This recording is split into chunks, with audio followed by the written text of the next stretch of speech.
अस्सलामुअलैकुम। Neo Pakistan Ramzan special transmission में आपको खुशामदीद कहते हैं। और नाजरीन, आज है 30वां रोज़ा, आखिरी रोज़ा है और इंशाअल्लाह ताला कल ईद होगी। एडवांस ईद मुबारक भी आपको कहते हैं। तो जनाब, इस खुशी के त्यौहार पर तमाम मुसलमान एक दूसरे को गले मिलकर मुबारकबाद देते हैं और मुबारकबाद देने के हवाले से बड़े इंटरेस्टिंग फैक्ट्स मैं प्रोग्राम के आगाज़ में आपको बताऊंगी। आई एम श्योर आपको मालूम नहीं होगा कि गले मिलने से सेहत पर डायरेक्टली क्या असरात मुरतब होते हैं। अच्छा, एक रिसर्च इस हवाले से हुई है और रिसर्च में पता चला है कि जब हम किसी से गले मिलते हैं, किसी को वार्म वेलकम करते हैं और खुशी का एहसास होता है, इससे हमारा जहनी तनाव, जहनी दबाव कम होता है। अगर आप काम से थक गए हो या फिर किसी जहनी परेशानी में मुब्तला हो तो किसी प्यारे या फिर काबिले एतमाद शख्स से गर्म जोशी से गले लगने से सारी थकन दूर हो जाती है। और ऐसा होता भी है अक्सर, जब हम अपनी माँ के गले लगते हैं या अपने बच्चों को हक करते हैं जोर से, तो वो ऐसा लगता है कि दिन भर की जो थकावट है, थकन है, वो दूर हो चुकी है। बहरहाल मुहक्किकीन के मुताबिक 400 अफराद पर मुश्तमिल ये सर्वे किया गया, जिससे ये मालूम हुआ कि गले मिलने से ना जहनी तनाव और डिप्रेशन कम होता है बल्कि जो मूड है वो भी खुशगवार हो जाता है। बहरहाल प्रोग्राम में आगे बढ़ते हैं और अब शामिल करते हैं टॉप स्टोरीज। तेजी से बदलता हुआ आलमी मंजरनामा और पाकिस्तान की खारजा पॉलिसी। किचन गार्डनिंग वक्त की अहम जरूरत। जुम्मतुल विदा और ईद की खुशियां। समोसे और कटलेट्स का मजेदार पकवान भी होगा आज के प्रोग्राम नियो पाकिस्तान का हिस्सा। तो नाज़रीन, प्रोग्राम का बाकायदा आगाज करते हैं और पाकिस्तान की बात करते हैं। पाकिस्तान इन दिनों दो तरह के चैलेंजेस का सामना कर रहा है। एक तरफ अंदरूनी सियासी कशमकश बरकरार है, तो दूसरी जानिब इससे सख्त मुआशी जो इकोनॉमी क्राइसिस हैं, जो मुआशी बदहाली है, उसका सामना करना पड़ा है, जिसमें फौरी बेहतरी के आसार अभी तक तो नजर नहीं आ रहे हैं।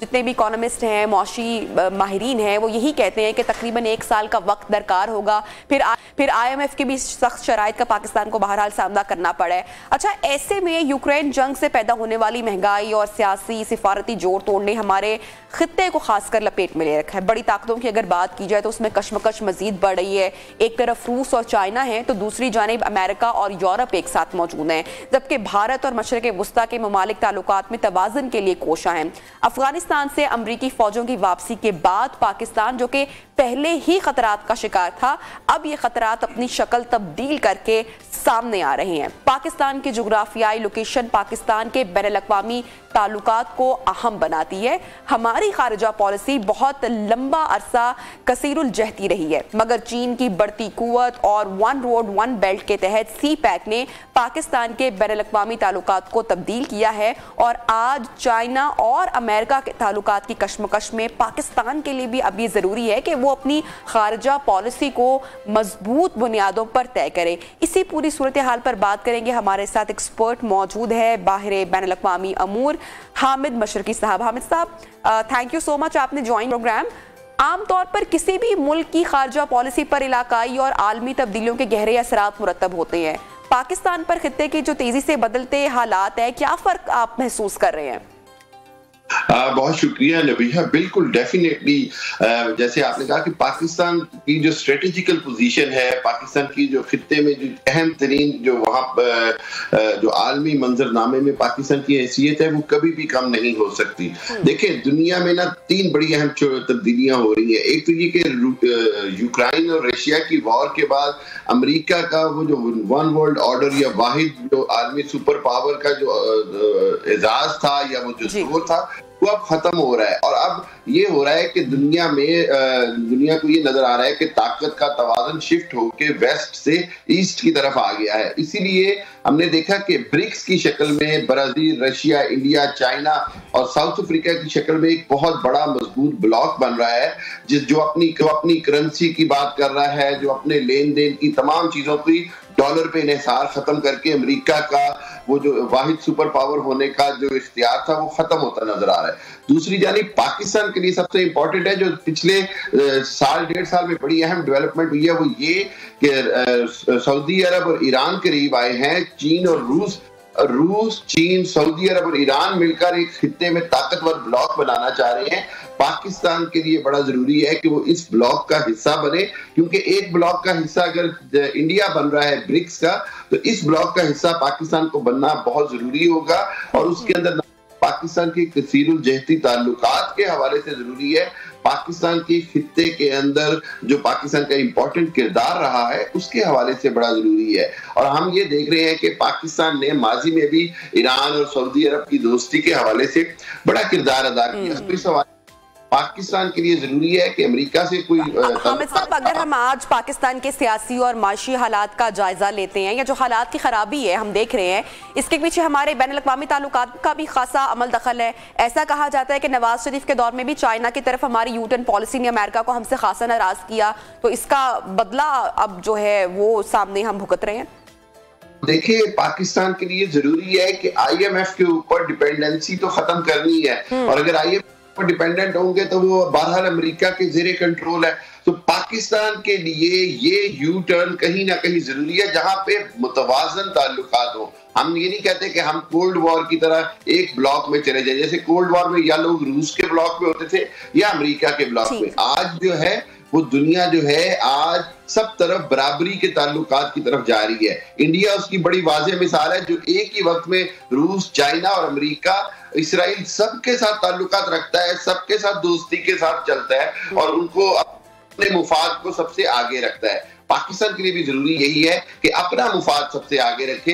जहां ओबर और CPEC ने सिर्फ पाकिस्तान की इकोनॉमी के लिए बहुत जरूरी है, वहीं पर पाकिस्तान के बहुत सारे मामलात हैं जहां पर अमेरिका की हमायत पाकिस्तान को बहुत जरूरी है, चाहे वो FATF हो, IMF हो या दूसरे मामलात हो। तो पाकिस्तान के पास भी यही मौका है कि वो दुनिया को कहेगी कि हम अपना मुफाद आगे रखेंगे खारजा पॉलिसी में। हमने अफगानिस्तान जंग में बड़ी कीमत चुकाई, हमने दहशतगर्दी के खिलाफ जंग में बड़ी कीमत चुकाई।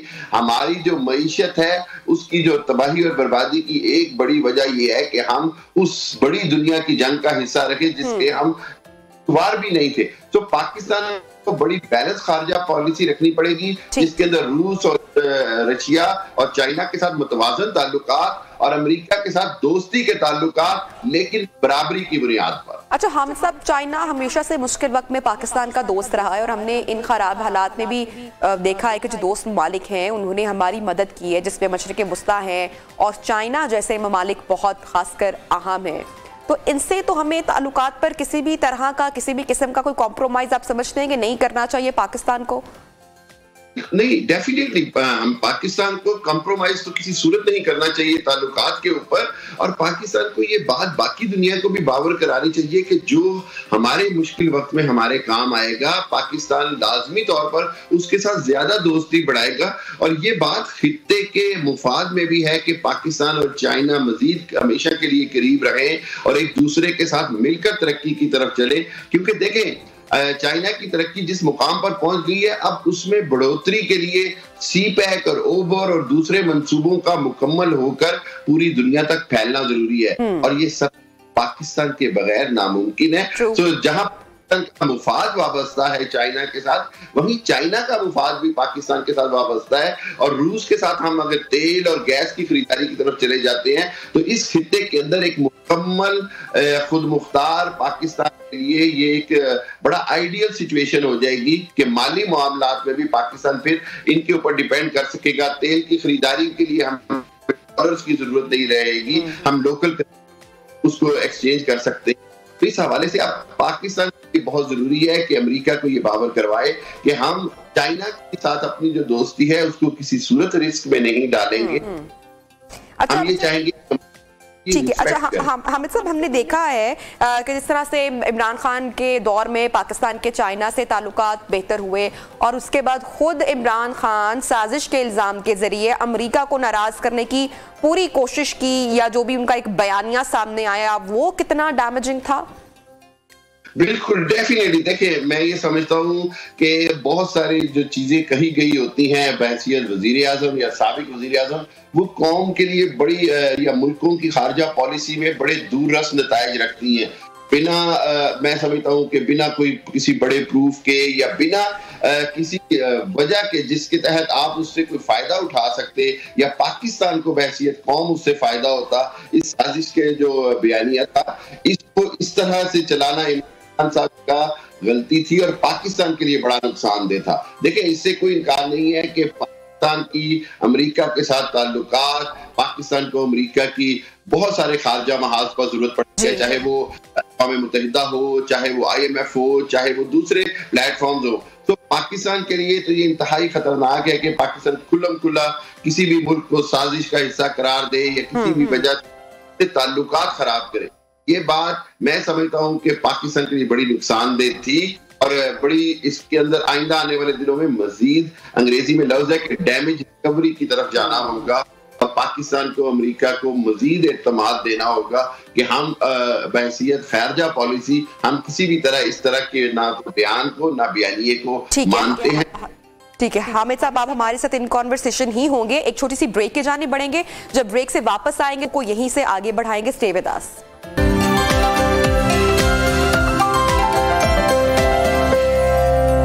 Welcome back once again in Neo Pakistan Ramzan special transmission. Hamid Mashriqi साहब ब्रेक से पहले हमारे साथ इन कॉन्वर्सेशन थे, उन्हीं से गुफ्तगू को आगे बढ़ाते हैं। हामिद साहब थैंक यू वंस अगेन। अच्छा, बात हो रही थी ब्रेक से पहले, मैं जानना ये चाहूंगी आप क्या समझते हैं कि अब हमारे जो खारजा ताल्लुकात हैं उनकी समत डायरेक्शन क्या होनी चाहिए? चाइना और अमेरिका में बैलेंस पाकिस्तान कैसे कर सकता है?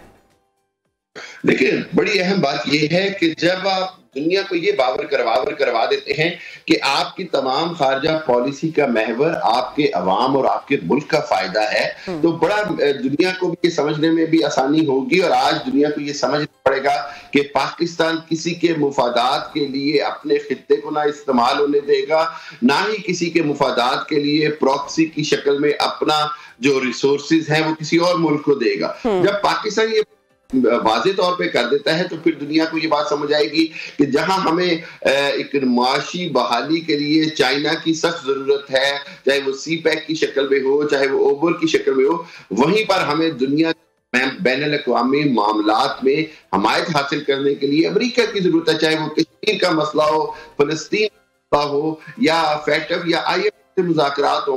तो पाकिस्तान के लिए सबसे अहम बात यह है कि अगर दुनिया को पाकिस्तान की खारजा पॉलिसी के अंदर बता दिया जाए कि अब हम बजाय ये किसी के मुफादात के ऊपर मबनी खारजा पॉलिसी बनाएं, दहशतगर्दी के नाम पर अमेरिका के जंग लड़ें, या हम अब एक्सट्रीम लेफ्ट चले जाएं और अमेरिका के खिलाफ हो जाए, हम कोई पॉलिसी नहीं बनाएंगे बल्कि हम खित्ते के मुतवाज़िन की तरह, चाहे वो भारत हो चाहे वो सऊदी अरब हो। आपने देखा सऊदी अरब अब अमेरिका से पीछे हट रहा है, सऊदी अरब अब रूस और बहुत ताल्लुकात बढ़ा चुका है और अमेरिका के साथ भी दोस्ती को कर रहा।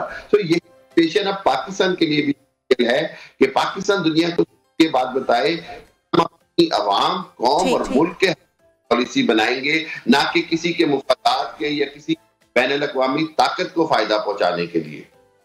अच्छा हामिद साहब, जिस तरह हम देखते हैं चाइना का जो किरदार रहा है वो बड़ा खासा रहा है, जिस तरह चाइना ने ईरान और सऊदी अरब को करीब लाया है, इसके पाकिस्तान पर क्या मुस्बत असरात मुरत्तब हो गए? बहुत अच्छा हुआ। मैंने एक रिसर्च पढ़ी, अमेरिकन गजट में छपा कि अमेरिका इंतहाई हैरान हुआ कि अमेरिका को भी अंदाजा नहीं हुआ कि चाइना इतनी कामयाबी से ईरान और सऊदी अरब को करीब ले आएगा, बल्कि उनके सफारती ताल्लुकात और हर चीज बहाल हो जाएगी। मैं समझता हूं कि ये एक बहुत अहम कामयाबी है और इसमें कहीं ना कहीं बहरहाल दुनिया ये जानती है, उसको पाकिस्तान के किरदार को भी सराहना चाहिए, चाहे वो पिछली हुकूमत का हो या किसी का हो। पाकिस्तान ने, आपको याद है 2020-21 में जब ईरान और सऊदी अरब इंतहाई करीब आ गए थे जंग के, तो हुकूमत पाकिस्तान ने अपना बड़ा अहम किरदार अदा किया और दोनों मुल्कों में उस होने वाली जंग को रोका। तो ये जो है सऊदी अरब और ईरान के हवाले से चाइना की जो काविशें हैं, ये पाकिस्तान के लिए इंतहाई अच्छी हैं, इंतहाई कामयाबी है। और पाकिस्तान वो जो बात करता है कि जी देखिए हमारा सबसे बड़ा जो ज़र मुबादला है वो तेल गैस की शक्ल में जाता है। तो अगर हमें ईरान और सऊदी अरब मिलकर बगैर किसी एतराज के अगर हमारा ये मसला है तो पाकिस्तान दिनों में माशी तौर पर मजबूत हो सकता है, पाकिस्तान दिनों में अवाम रिलीफ दे सकता है और मुआशी तरक्की जो है वो बड़ी तेजी से हो सकती है। देखें, पाकिस्तान की डिपेंडेंसी अमेरिका पर इसलिए है कि पाकिस्तान को डॉलर चाहिए, वो डॉलर जिसके तहत एनर्जी और तेल खरीदेगा, और अगर वही चीज पाकिस्तान को डायरेक्ट मिल जाती है और पेट्रो डॉलर पे इन्हिसार कम हो जाता है जैसे बाकी पूरी दुनिया कर रही है, तो मैं ये समझता हूँ नबीहा कि पाकिस्तान के आने वाले दिन बहुत रोशन है। अच्छा, ये हामिद साहब, जिस तरह हालिया जो दुनिया भर में चल रहा है कि अब जल्द दुनिया से डॉलर की जारदारी खत्म हो जाएगी, और 2 दिन पहले ब्राजीलियन सदर की भी बात सामने आई, उनकी स्टेटमेंट, जबकि रूस, चीन और सऊदीया समेत दीगर ममालिक अब अपनी करेंसी में कारोबार करने को तरजीह दे रहे हैं, ये कितना गेम चेंजर साबित होगा? बहुत सबसे बड़ा गेम चेंजर ये है कि अमेरिका ने वो जो ओपेक की शक्ल में पेट्रो डॉलर को पूरी दुनिया पर नाफज किया 70 की दहाई में, उसके बाद से हमने देखा कि पूरी दुनिया में हर तरह की कारोबार के लिए, स्विफ्ट के लिए, सब चीज के लिए डॉलर पे डिपेंडेंट। देखिए, ये वो आइडियल मॉडल है जो बैनुल अक़वामी ताकतों को अपनाना चाहिए था। मैं तो कहता हूँ बड़ी देर कर दी, लेकिन अब दुनिया की ताकतें इस बात पर मुत्तफिक हैं। ब्रिक्स की मिसाल भी मैंने इसीलिए कि भाई अपना अगर 2 मुमालिक के दरमियान लेन देन है तो उसमें तीसरे मुमालिक के तहत उसको क्यों फायदा दिया जाए। तो अगर एक बार ये चीज दुनिया में इंप्लीमेंट होगी तो इसका फायदा पाकिस्तान को होगा, इसका फायदा पूरी दुनिया के अंदर जो डॉलर का कंट्रोल है उसको कम या खत्म करने में मुआवन साबित होगा। इसीलिए कहा जा रहा है कि अमेरिका मुस्तकबिल की सुपर पावर नहीं रहा, अब खित्ते में पावर बदल गई है। फ्रांस के सदर तक ने कह दिया कि जी हमें चाइना की सुपर पावर को समझना पड़ेगा, हमें रशिया की जो रेजिस्टेंस और ताकत है उसको समझना पड़ेगा, और अमेरिका से हटकर हमें अपने दोस्त ताकतें बनानी पड़ेंगी। ये अब यूरोप में भी आवाजें आने लगी। सदर मैक्रोन ने बड़ा वाज़ेह तौर पर कह दिया, यूरोपीय यूनियन के फॉरेन मिनिस्टर ने बड़ा वाज़ेह तौर पर कह दिया, आइंदा मशरिक से ताकत उभरती नजर आ रही है, और वो चाइना, तो रशिया का और चाइना का जो गठजोड़ है वो पूरी दुनिया में अब नजर आ रहा है कि वो कोई जंग के लिए नहीं है, वो बल्कि मईशत के कंट्रोल और इन्हिसार को खत्म करने के लिए है। और दुनिया में अगर डॉलर का इन्हिसार खत्म होगा, लोकल करेंसीज में काम होगा, तो फायदा ये होगा कि तेजी से इकोनॉमिकल प्रोग्रेस होगी और उस मुल्क की जो इस आपस की करेंसी में लेन देन करेंगे। ठीक है। अच्छा, लेकिन अब पाकिस्तान के जो अब हम इस वक्त देख रहे हैं कि जो मुआशी मसाइल है हामिद साहब, वो जिस तरह से बढ़ते हुए चले जा रहे हैं, और पाकिस्तान अफगानिस्तान के जो ताल्लुकात हैं ये भी निहायत अहमियत के हामिल है इस पूरी सिचुएशन में।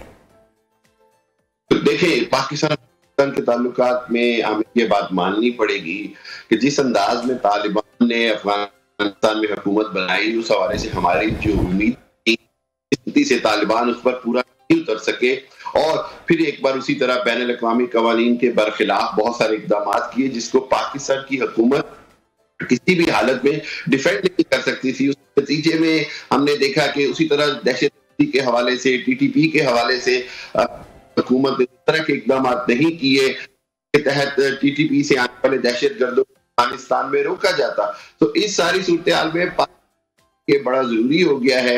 अगेन मैं कहता हूं कि अपनी कौमी सलामती को बड़ा अपना स्ट्रॉन्ग वर्डिक्ट यहाँ पर रखना पड़ेगा। जैसे हम देखते हैं कि हमारे यहाँ जो बहुत सारी अशिया हैं, फॉर एग्जांपल आटा हो गया, इनकी स्मगलिंग हो रही होती है, और उसके बाद दहशतगर्दी की जो एक लहर का सामना पाकिस्तान को रिसेंटली करना पड़ा, फिर आलमी दुनिया से भी अफगानिस्तान के हवाले से प्रेशर पाकिस्तान पर बिल्ड किया जाता है। फिर दूसरी तरफ अगर हम इंडिया देखें, वहां पर भी पाकिस्तान के ताल्लुकात उस तरीके से सवार नहीं है। तो ये बड़ा एक है कि पाकिस्तान का जो वर्डिक्ट है वो तो फिर खासा स्ट्रॉन्ग होना चाहिए। नबीहा, कौमी सलामती के ऊपर कोई कंप्रोमाइज नहीं होता।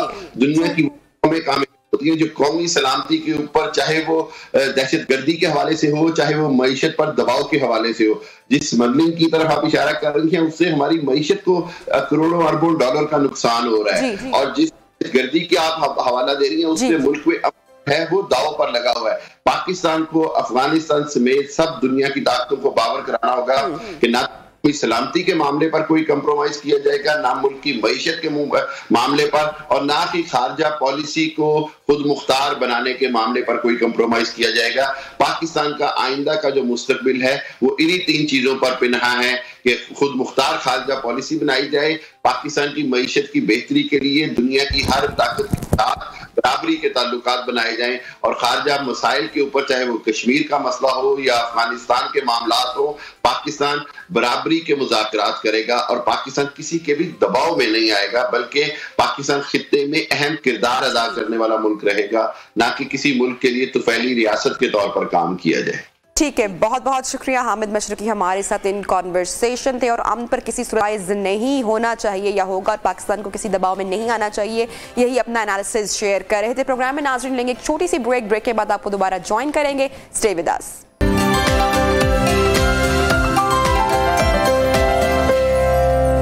Welcome back in Neo Pakistan. तो नाज़रीन, एक तरफ तो दुनिया की आबादी बढ़ रही है और इसके साथ साथ खुराक की ज़रूरियात में भी मुसलसल इजाफा होता चला जा रहा है। फिर हम देखते हैं कि खादों के बहुत ज़्यादा इस्तेमाल की वजह से घरों में इस्तेमाल होने वाली सब्जियां भी इंसानी सेहत के लिए अब उस तरीके से मुफीद नहीं रही हैं। ऐसे में घर में बागबानी यानी कि किचन गार्डनिंग को बहुत अहमियत हासिल है और ये कोई इतना मुश्किल काम भी नहीं है। घर में बागबानी एक ऐसा शौक है जो कि आपके डिप्रेशन को भी कम करता है, बड़ी अच्छी और हेल्दी एक्टिविटी भी है, फिर आंखों को फरहत भी बख्शता है। इसके साथ साथ खालिस ग़िज़ा की जो फराहमी है उसका बाइस और जेब पर बोझ को भी कम करता है। इसलिए हमें चाहिए कि हम जिन सब्जियों को घर में उगा सकते हैं उनको घर में ज़रूर लगाएं। एटलीस्ट एक छोटी सी कोशिश, छोटी सी काविश हमें लाजमी करनी चाहिए। इसी तरह घर बैठे ताज़ा सब्जी भी हमें मिल जाएगी, सेहत को भी फ़ायदा होगा और ये एक बेहतरीन मशगला भी है जो हाथ आ जाएगा। बहरहाल पौधे इंसान के दोस्त हैं और आज के इस जदीद दौर में लोग नेचर से अनफॉर्चुनेटली बहुत दूर हो चुके हैं। तो नाज़रीन, हमें खुद को कुदरती माहौल के नज़दीक करना होगा।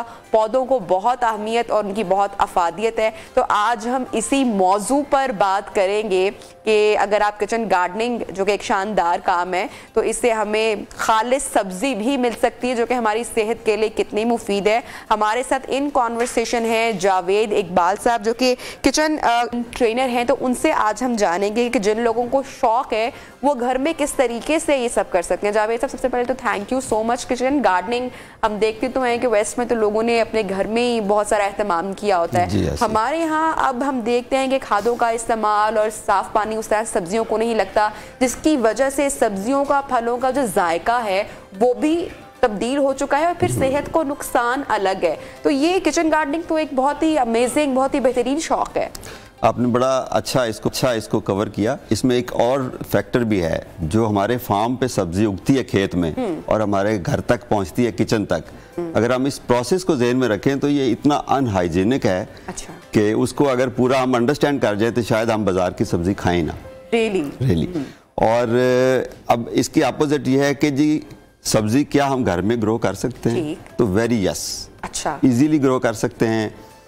देखिए, बीज आपके घर में अपने मौजूद हैं। अगर आप खातून हैं, आपके किचन में ये धनिया, साबुत धनिया पड़ा होगा, ठीक है, आप उसको उठाना है, आपने मिट्टी में डालना है, पानी देना है और वो ग्रो कर जाएगा। लेकिन आप देखें ना जावेद साहब, यहाँ पे सबसे जो बड़ा सवाल, अभी बहुत सारे जो लोग देख रहे होंगे जिनको गार्डनिंग का शौक भी होगा, या बहुत सारी खवातीन आपको सुन के कह रहे होंगे कि भाई वाह, इससे तो अच्छा काम कोई हो ही नहीं सकता ना, कि अगर हम घर में सब्जी मिल जाए तो वो शौहरों के या बच्चों के भी वो कहने से कि बेटा सब्जी ला दो, उससे भी जान छूटेगी। लेकिन सवाल यहाँ पे ये कि वो लोग क्या करें जिनके पास गार्डन ही नहीं है या जिनके पास स्पेस नहीं है, वो घर में कैसे सब्जी उगा सकते हैं?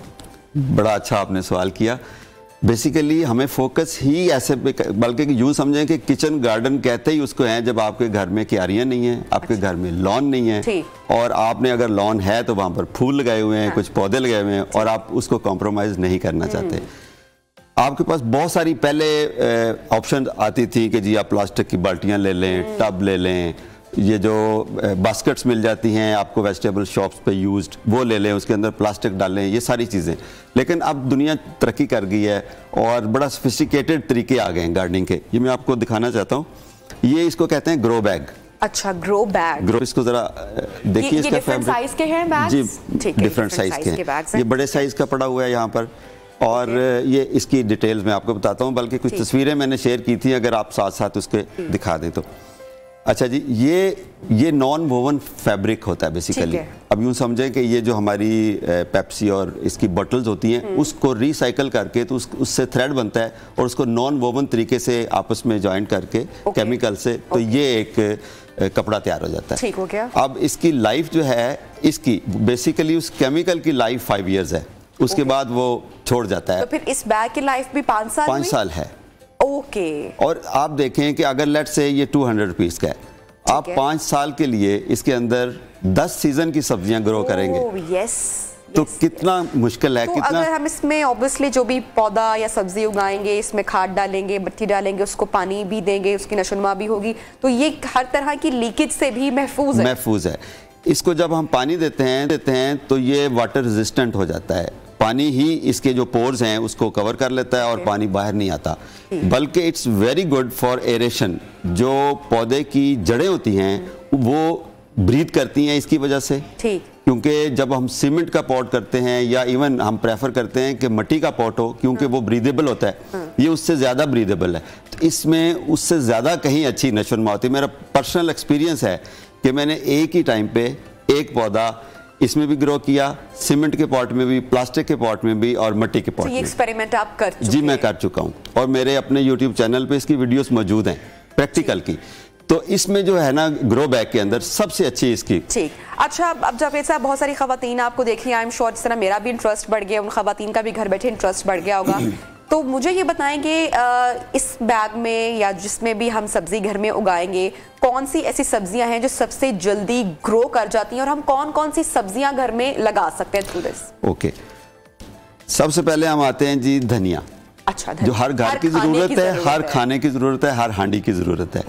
अच्छा, धनिया ऐसी मजेदार सब्जी है कि ये साए में भी ग्रो हो जाती है। अच्छा। अक्सर प्रॉब्लम ये होता है कि जी मेरे पास बालकनी है, मेरे पास ओपन जगह नहीं है, धूप नहीं आती, तो मैं आपको एज ए रूल बता देता हूँ। जिस तरह धनिया है या पालक है या वो ऐसी सब्जियां जो पत्ते खाते हैं, जिनके हम लेटस हो गया, आइसबर्ग हो गया, ये सारी की सारी सब्जियां जो हैं हम साए में ग्रो कर सकते हैं कंपैरेटिवली। इंडोर तो नहीं कहना चाहिए, साए में कर सकते हैं। और इवन अगर बाहर ग्रो करके धनिया आप किचन के अंदर भी रख लें, जहाँ पर रोशनी आ रही है, और उसको फिर अंदर और बाहर थोड़ा शिफ्ट करते रहें, तो ये ग्रो कर जाएगा। ठीक है। इसके अलावा? अच्छा, इसके अलावा आप देखें कि एक एवरेज जो है इंसान की एक साल में जो अनियन की कंजम्पशन है वो 6 kg है। ये इस पे गूगल पे अवेलेबल है ये चीज़।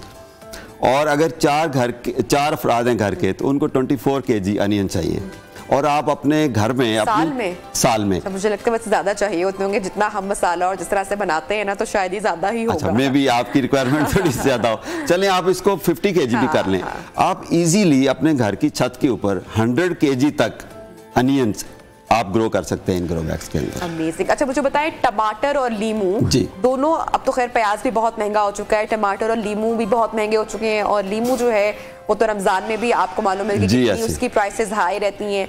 फिर वो चाइनीज आता है, फिर वो देसी आता है, किसी का टेस्ट वैसा आता है, किसी का नहीं आता है। अब समझ में नहीं आ रहा कि हर चीज से जायका निकलता ही चला जा रहा है, और दोनों महंगे भी हैं। तो क्या टमाटर और लीमू भी घर में उगाए जा सकते हैं? जी, बिल्कुल उगाए जा सकते हैं। इवन अगर ग्रो बैग के अंदर आप ग्रो करना चाहें तो लीमू का देखें, लॉजिकल बात यह है कि वो परमानेंट पौधा है, मे बी उसकी लाइफ 10 साल से ज्यादा है। तो इसकी अपनी चूंकि 5 साल है, तो 5 साल तक तो आप इसमें ग्रो कर सकते हैं। उसके बाद आप चेंज कर सकते हैं। उसके बाद आप चेंज कर सकते हैं। क्या एहतियात है? अब गार्डनिंग का चले शौक हो गया, कर लिया, एहतमाम भी सारा हो गया, लेकिन फिर ये कितनी केयर रिक्वायर है? ऐसा तो नहीं है ना कि आपने वंस अ टाइम बस इसको कर दिया, इन्वेस्ट कर दिया, उसके बाद आपको पता ही नहीं है पानी कितना देना है, धूप में रखना है, छांव में रखना है, तभी फिर सब्जी अच्छे से ग्रो करेगी ऑब्वियसली। अच्छा, नॉर्मली जो सब्जियां होती हैं उनको ग्रो करने के लिए 6 से 8 घंटे धूप दरकार होती है। तो आपने अपने घर में ऐसा स्पॉट ढूंढना है जहां पर 6 से 8 घंटे आपको धूप अवेलेबल है। ये नॉर्मल सब्जियों की बात कर रहा हूँ जिनके ऊपर फल लगता है, जिस तरह टोमेटोज हैं या ब्रिंजल हैं या एग प्लांट है, कोई इस तरह के, भिंडी तोरी है।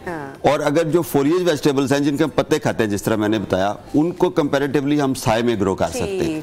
तो ये सारी की सारी सब्जियां बहुत इजीली ग्रो हो जाती है। जैसा कि आपके भी ऑब्वियसली इस पे रिसर्च भी होगी, तभी आप इतना अमेजिंग काम करें कि जो बाजारी हम सब्जियां और फल लेकर आते हैं उस पे इंसेक्ट्स किलर स्प्रे भी होता है। फिर जिस तरह का पानी उनको दिया जाता है, अक्सर हम देखते हैं कि नाले वाला, मिलावट वाला, और फिर खाद भी मिलावट वाली, तो वो डायरेक्टली इनडायरेक्टली हमारी सेहत को कितना नुकसान पहुंच रहा है। मैं चाहूंगी शॉर्ट कमेंट आप इस पे करें। देखें, अभी तक जो रिसर्च है ना वो ये है कि जो हैवी मेटल्स वाला गंदा पानी है ना, हमारा इंडस्ट्रियल वेस्ट, उसके जो हैवी मेटल्स हैं वो सब्जी के अंदर ट्रांसफर हो जाते हैं। अदरवाइज गंदे पानी से फिल्टर होके कुछ ना कुछ नेचर, मिट्टी उसको फिल्टर कर देती है। बट स्टिल अगर आप घर बाजार से सब्जी लेकर आएँ, और जो कि नॉर्मली सब्जियां हमारे शहर के आउटस्कर्ट्स में उगती हैं जहाँ गंदा पानी होता है, आप उसको रख देना, उसको डिके होने दें, तो उसमें से ऐसी वही स्मेल आएगी जो गंदे नाले में से आती है। Thank you so much Javed Iqbal, हमारे साथ इन कॉन्वर्सेशन थे और होम गार्डनिंग के हवाले से, किचन गार्डनिंग के हवाले से बड़ी जबरदस्त टिप्स भी हमारे साथ शेयर करे थे। प्रोग्राम में नाज़रीन लेंगे एक छोटी सी ब्रेक, और ब्रेक के बाद आपको ज्वाइन करेंगे। Stay with us.